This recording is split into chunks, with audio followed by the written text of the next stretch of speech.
जहाँ तक हो सके और जितना हद तक हो सके क्लियर कम्युनिकेशन बच्चे के साथ मेंटेन करना is very important. A good percentage of them they actually do not recover, they come again into drug use, treatment होता है, ठीक होते हैं, and then they relapse. So it is always a relapsing sort of an illness, and once they consume it for a while, वो nature of drug ऐसा है कि they get addicted to the drug. Watch children, उनकी company क्या है, उनकी society कैसी है। If you see a genuine change in your child, recent, be get around. So shutting doors does not help. Socially उनको exclusive कर देना does not help. Very small children are not to be exposed to social media at all.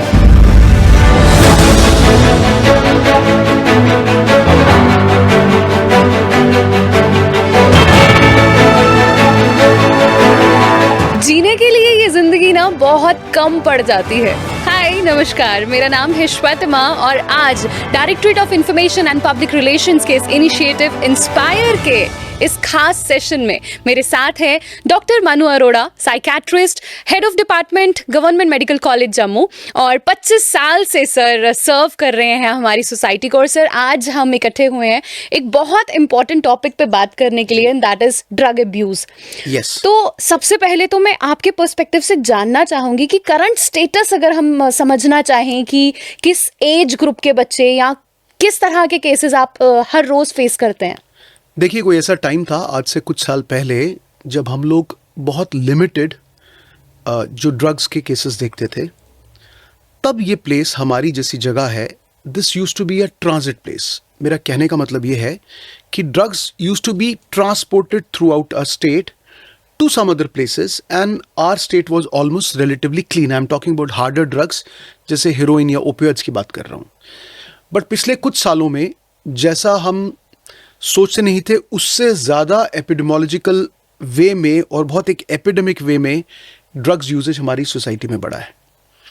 और drugs सिर्फ casual drugs नहीं, harder drugs जो कि almost on a daily basis बहुत सारे लोग कंज्यूम करना शुरू किए, and it is not a slowing trend. अभी भी हम देख रहे हैं कि every couple of days we keep on seeing new patients. ये ट्रेंड खत्म नहीं हो रहा है और ये ट्रेंड बढ़ता ही जा रहा है, and it is catching more and more youngsters into the picture. So that is problematic and that is what is concerning us, the state government and society at large. अगर मैं एज ग्रुप समझना चाहूँ तो सबसे ज्यादा vulnerable age group क्या है?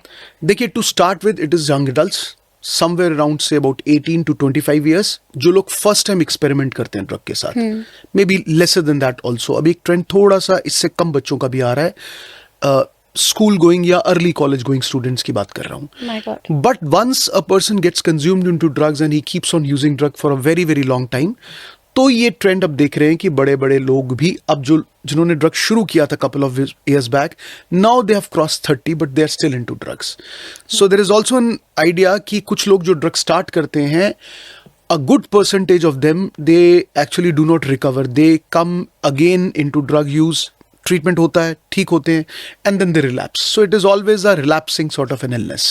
सो आप जो कह रहे हो उससे जो मुझे समझ आ रहा है, अगर हम जनरल सोसाइटल पर्सपेक्टिव से समझने की कोशिश करें, what are the major reasons a kid or a young adult steps into this kind of menace? देखिए, बहुत सारे रीजंस हैं, बट कुछ मेन रीजंस की बात की जाए तो it is early childhood factors which has an imprint on us for through out the life. जो हम बचपन में देखते हैं, जो हम बचपन के लोगों से मिलते हैं, जो हमारा बचपन में घर का एटमॉस्फेयर रहता है, नेबरहुड का एटमॉस्फेयर रहता है, स्कूल का एटमॉस्फेयर रहता है, जिन टीचर से हम मिलते हैं, जो मॉरल एजुकेशन हमें बचपन में मिलता है, वो कलरिंग हमारा ज़िंदगी में हमेशा रहेगा। एक दूसरे से मिलने पे भी, हमारे एम्स में भी, हमारी मोटिवेशन में भी, और इंक्लूडिंग अ टेंडेंसी कि हम ड्रग्स यूज़ करेंगे कि नहीं करेंगे। So what I am here trying to say is कि बचपन हमारी ज़िंदगी का एक फ्यूचर लिखता है। सो बचपन बहुत इंपॉर्टेंट है, एक बात। दूसरा, जब हम यंग एडल्ट रहते हैं, there is lot of energy, there is lot of motivation, there is lot of involvement, we full of energy. हम लोग गेम्स ट्राई करते हैं, हम लोगों से मिलते हैं।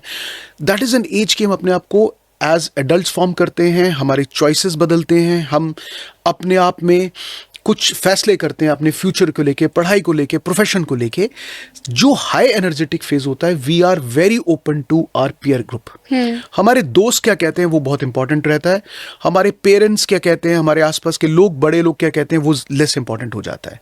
तो उस एक पर्टिकुलर टाइम पे हमारा जो फ्रेंड सर्कल है, प्लस जो सबसे बड़ी बात है अवेलेबिलिटी ऑफ अ ड्रग। अगर मान लीजिए मेरे में चांसेस हैं कि मैं ड्रग यूज़ कर सकता हूँ, मेरा बचपन अच्छा नहीं रहा, मेरे फ्रेंड्स अभी अच्छे नहीं हैं, मेरे फ्रेंड्स में ऐसे कुछ लोग हैं जो एंटी सोशल हैं, गलत बिहेवियर करते हैं, बट अवेलेबिलिटी ऑफ ड्रग्स नहीं है, तो ऑब्वियसली मैं ड्रग्स यूज़ नहीं कर पाऊंगा। So it is not only one phenomena, बचपन के फैक्टर्स, अभी हमारे पीयर ग्रुप कैसा है, availability of certain drugs, financial resources, जो सोसाइटी में इस समय किस चीज़ को इंपॉर्टेंट मानते हैं, क्या चीज़ हमें कलर करती है, क्या गेम्स कलर करती हैं, क्या पॉलिटिकल मोटिवेशंस रहते हैं, क्या अदर सेंटिमेंट्स रहते हैं, इस तरह की मूवीज या yes. So modelling, right, we follow models. अगर आप देखेंगे यंगस्टर्स जो हैं, they tend to follow people whom they believe they like, that is what is modeling। तो अगर किसी तरीके से अगर हमारे मॉडल्स जिनको हम पसंद करते हैं, अगर वो they are proposing drugs to be taken, then possibly we also move to drugs। इसीलिए अगर देखें कोई भी alcohol, smoking, all these advertisements are banned so that we do not model use of smoke। Right. और there is a good amount of trend कि लोग smoking पे उतना नहीं जा रहे हैं, but this harder drug has its nature in itself कि जो लोग उसको यूज करते हैं they get addicted to it. मैं एक एग्जांपल के तौर पे आपको बता सकता हूं कि जैसे दो फ्रेंड्स थे, उनमें से एक फ्रेंड हेरोइन को यूज करता था, दूसरा उसका अच्छा फ्रेंड था, तो उसने उसको बोला कि तुम ड्रग यूज करो, प्रॉमिस करो जब तुम छोड़ोगे मैं भी छोड़ दूंगा, और एक्चुअली दोनों ही नहीं छोड़ पाए। So what I'm here to trying to say here is कि there is a property of the drug itself which is very addictive in nature। अब जैसे मान लीजिए कोई बंदा हीरोइन यूज करता है, जिस ड्रग की हम बात कर रहा हूं मैं आज, तो ऐसा नहीं है कि अगर वो हीरोइन यूज कर रहा है और सडनली आप उसको बोलोगे यार तुम कल से मत करो, उसके लिए इतना ईजी है। Body will react in such a negative manner, he will find it very difficult to leave the drug unless the medical treatment is given, assistance is required. yes। So property of drug, availability of drug, the peer pressure, our childhood memories, our propensity towards a drug, all this is a combination which leads to the first time usage of drug, a couple of time usage of drug, and finally getting addicted to drugs।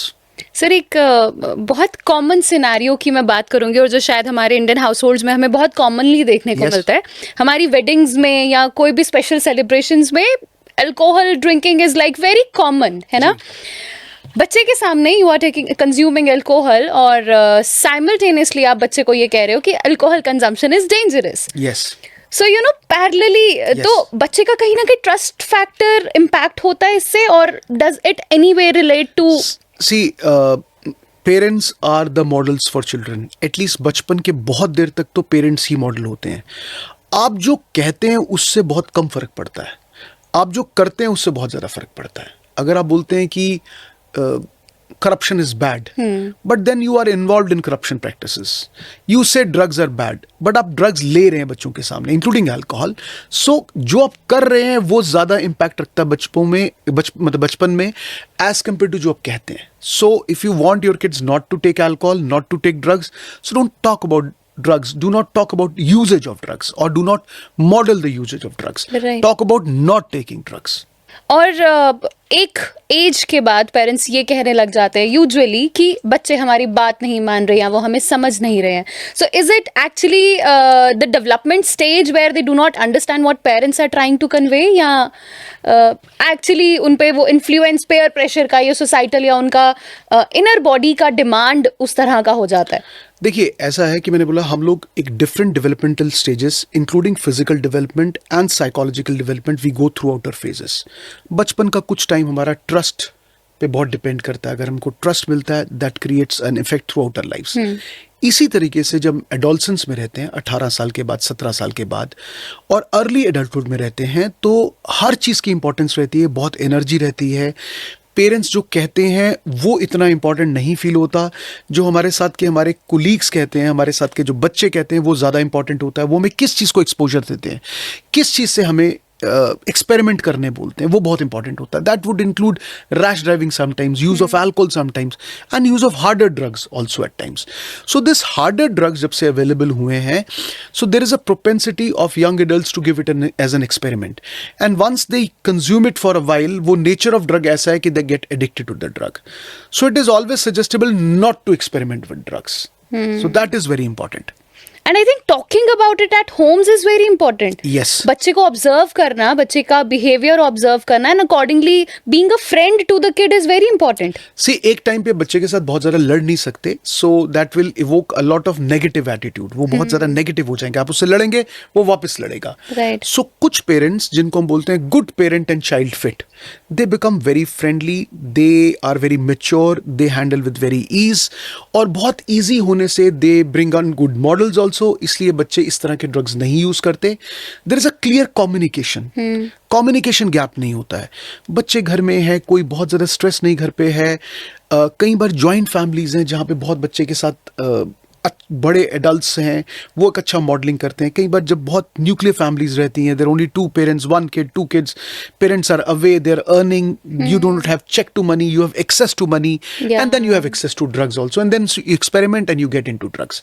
So जहां तक हो सके और जितना हद तक हो सके क्लियर कम्युनिकेशन बच्चे के साथ मेंटेन करना is very important. Absolutely. Now coming on to the rehabilitation part which you mentioned कि hard drugs के cases में बहुत difficult है. How accessible are the rehab centers we have? देखिए पॉइंट ऐसा है कि when I say about rehabs, I am also talking about a medical treatment there. ठीक है, तो मैं किसी भी इंसान को जिसको बच्चे के लिए ट्रीटमेंट चाहिए, so it has to be medically evaluate also. तो अभी जो हमारे रिहैबिलिटेशन सेंटर्स हैं, बहुत सारे मेडिकली इवैल्यूएशन के फ्रेम्स में नहीं चल रहे. हम लोग उनकी रेगुलर इंस्पेक्शंस भी करते हैं. So people are required, doctors are required, counsellors are required, psychiatrist is involve, psychologist involve. तो वो टीम जिसको मेडिकल नीड की रिक्वायरमेंट है, you give the medical need. जहां साइकोलॉजिकल नीड की रिक्वायरमेंट है, वहां साइकोलॉजिकल नीड. जहां मेडिसिन की रिक्वायरमेंट है, देखिए कुछ ऐसे ड्रग्स हैं जब वो नहीं मिलते तो body goes into a very very uncomfortable state. तो ऑल्टरनेटिव ड्रग्स या सब्स्टिट्यूशन ड्रग्स आर अवेलेबल, जो दवाई की तरह हैं, पर वो दवाई की तरह लेने say that withdrawal goes away and इंसान का दोबारा ड्रग्स लेने का चांस बहुत कम हो जाता है. तो मेडिकली इवैल्यूएशन होना बहुत जरूरी है. It is not only about locking in a place for a couple of months, that hardly serves a purpose. आप कुछ दिन तो रखते हैं, he comes back to the same group, same environment, same people, same money, same availability of drugs, and then he relapses. So it is sort of a revolving policy, like you start with 100 people, you start treating 100 people. Of that 50 people जिनको आप पहली बार treat कर रहे हैं, they might stay away from drugs. वो जो बचे हुए 50 हैं, उनमें से कभी ड्रग्स यूज करेंगे, then they come back to treatment. उनमें से हो सकता है 10-15 को आप. So it is always availability of treatment which has to be there for people who are using drugs. So shutting doors does not help. Socially उनको exclusive कर देना does not help. So it has to be more of an inclusive approach.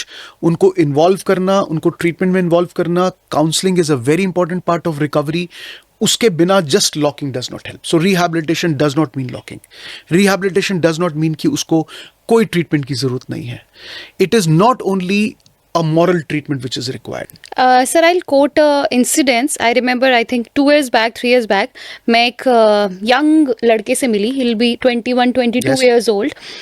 वो पंजाब के किसी rehab centre में काफ़ी लंबे अरसे तक रहकर वापस जम्मू, जो हमारा गवर्नमेंट का पुलिस का रिहैब सेंटर है, वहाँ पे एडमिट था. एंड देन ही शेयर्ड कि जब वो वापस अपनी सोसाइटल में वापस आया, he did not feel accepted anymore. और वो जो रिकवर होना चाहता भी था, he could not. See, that is why I've said कि rehabilitation is not locking. It is not a jail. It is a process of treatment. And that process of treatment requires a medical specialist, it requires a psychological specialist, it requires a social specialist, social worker है, to reintegrate a person back into the society. So ये stages पे है, and we fail at certain stages. So we have to do it again and again. Agree. Sir, stress आजकल की life का सबसे बड़ा शब्द है, स्ट्रेस. और बहुत सारे लोग स्ट्रेस, एंजाइटी कोप अप करने के लिए सब्सटेंस अब्यूज में आते हैं, how often you face such cases and how they actually need to prevent themselves or from getting into that? See, all stress is not bad, first of all. Stress is motivation as well.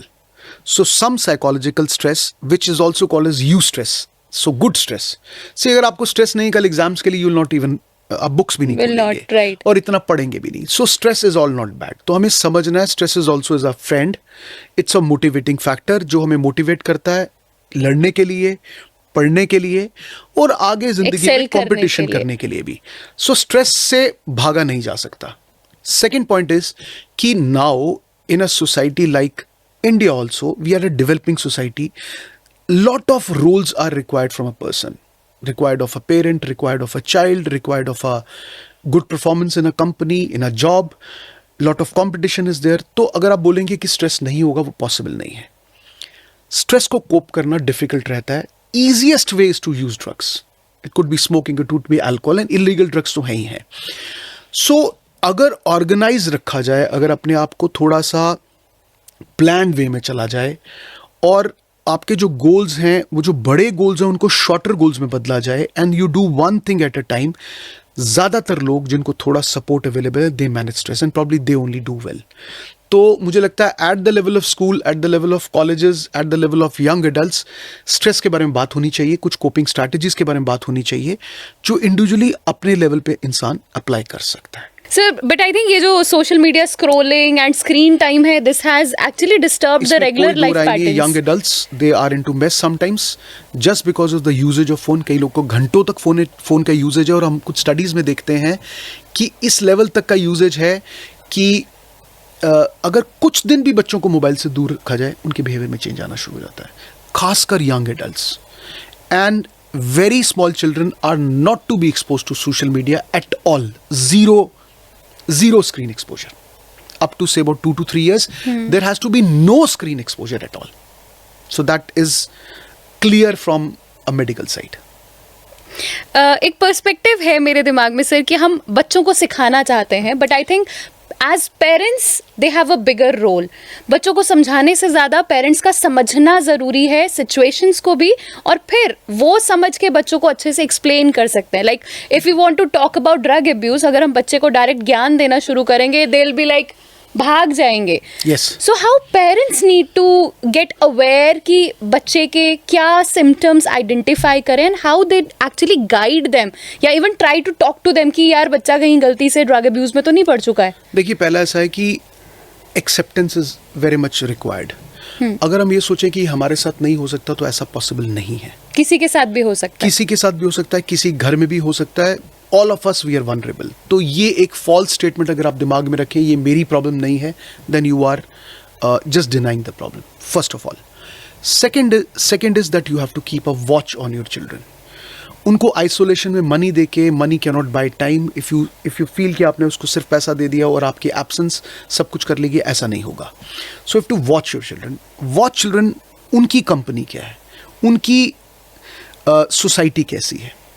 Third, spend time with them, spend nice time with them, quality time with them.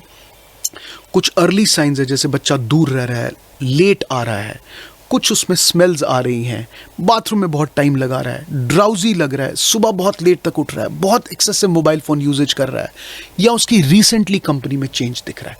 यार इसके friends तो कुछ और थे, वो तो cricket वगैरह खेलने जाते थे, आजकल उनके साथ नहीं जाता, कुछ और लोग लेके जाते हैं इसको उठा के, इसके साथ बैठ के जाते हैं, लेट आता है रात को. If you see a genuine change in your child recent, be get alarmed. सो उस समय पे आपको एक स्पेशलिस्ट की हेल्प लेनी चाहिए. And how do we initiate a conversation with a kid? Be open. Talk to them about your concerns. छुपने से कोई फ़ायदा नहीं है. मनी का सीपेज देखिए कहीं गलत तो नहीं हो रहा, आप गलत तरीके से उसको सपोर्ट तो नहीं कर रहे. अगर वो कर सकते हैं then you will at least have some boundary कि कहाँ पर क्या चीज़ पॉसिबल है. Right. And the moment you understand the child is in problem, get him into treatment. And once you are into treatment, develop a hobby, develop some other area to release your energy, resources, so that you don't get back into drugs. Absolutely. और सबसे important, जैसे कि मैंने शुरुआत पे कहा था कि ज़िंदगी बहुत छोटी है जीने के लिए, सो उसे जीना शुरू करो. Rather choose life rather drugs. So ये initiative है Directorate of Information and Public Relations का Inspire, and we really hope कि आज की इस interaction with Dr. Manu Arora inspired you to leave drugs and choose life. Thank you so much.